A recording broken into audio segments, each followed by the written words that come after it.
Nga tukyali ku nsonga eyo ey'amabaati, olwaliro baminisita abalala basatu bazizzaayo amabaati agali ag'Ekaramoja era nga kubano kubaddeko minisita w'ebyensimbi Matia Kasaija, Judith Nabakooba ow'ebyettaka ne Nampala wa Government Hamson Oboa. Baminisita bongedde okuzza amabaati agalina okuwa abantu bitundu by'Ekaramoja abaali bafudde emize gy'okubba ente. Mu bazizza amabaati kuliko minisita w'ebyettaka Judith Nabakooba nga gano gabadde 300 okusinziira ku muyambi w'ekyawuse babwetera tebabangibwa kubanga amabaati mukama ogu yali yatwala agazizza.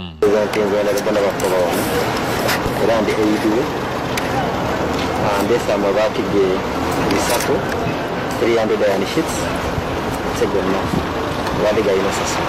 Ne minisita w'ensimbi Matia Kasaija yazizza amabaati 300 okugatta kwe yasooka okuleeta 298 okweza omugadde gw'amabaati 600 okusinziira ku muyambi wetu Musime Jamiiro. Amabaati 300 galeese gaali gakozesebwa okusereka essomero lya gavumenti mu disitulikiti Kibaale ate 2 gaali gasigalayo. Amabaati aga Kasaija agasooka Honorable Minister yali yatwala mu kyalo okusakaaza ssomero nago agaguze pya mu company ebagaleetawa.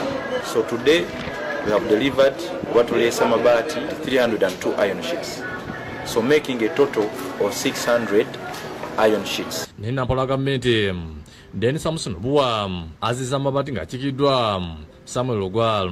Bamega wa polisi gano bakakubye ebifaananyi okugapima n'okugabala n'okusaaka abanyaga ba minisita.